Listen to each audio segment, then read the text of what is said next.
When you take off to foreign travel, profiling starts the second you get on an airplane. It's not when you land, it's not when you get in the taxi, it's not when you get your hotel. The second you get on the airplane leaving from your destination, that's when you need to start analyzing behavior and seeing how people are acting. So once you get to that foreign landing, you land in that airport, I want you to look for three different things. First, you need to understand how the locals are behaving.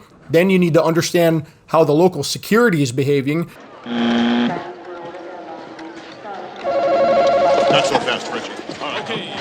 And then you need to understand the interaction between those two groups because they can tell you a lot of information. So first off, some things you need to establish about the locals is, let's just start with dress. What's the baseline kind of dress you see with the locals in that airport area? Try to get a baseline for a male, woman, and then, small kids, so you can have kind of a couple things to choose from and establish that first. What's their tone of voice? How are they interacting with each other? Are they a loud type of people? Are they quiet and subdued? How are they reacting towards your presence? Do people make it obvious that they're paying attention to you? Does the record skip and everyone stops and looks at you? Or do they go about their business and get back to doing what they're doing? So we're establishing baselines. And now you need to understand the security force awareness and alertness. So when you land in the airport, take a look around. What type of security forces do they have? Are they military? Are they law enforcement? Are they a mix of everything in between? Are they armed? Or are they unarmed? If they're armed and you know anything about weapons, how are they treating their weapons?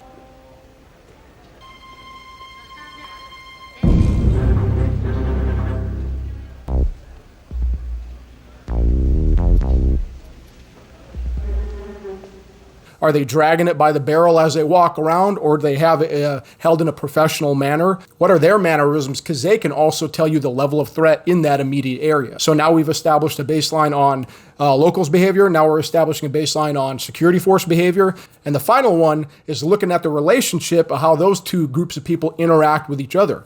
Do the locals walk up and greet the security forces? Is it smiles and waves and handshakes and whatnot? Or is it dirty looks and scowling? Are people creating distance? You see some locals go towards the security forces area, they notice them, and they go out of their way to not get close to them. Hey, that's called a proxemic push. If you see something like that, yeah, people are uncomfortable with that. So not to say this is where you stop. There's a lot more you have to do from here. And remember, start analyzing information once you get on that plane from your destination. And then once you land at the airport, start establishing these three baselines because they can give you a ton of information. An airport, that's the first place you land in the country. So you would think they'd want to try to beautify it to help with tourism. So those are some things you want to take into account. Not saying you can have a really nice airport in a bad area. You can definitely have that. But if you start establishing these behavioral baselines and how people are interacting with each other, you can start picking out anomalous behavior or threats or some type of danger before it happens right in front of your face.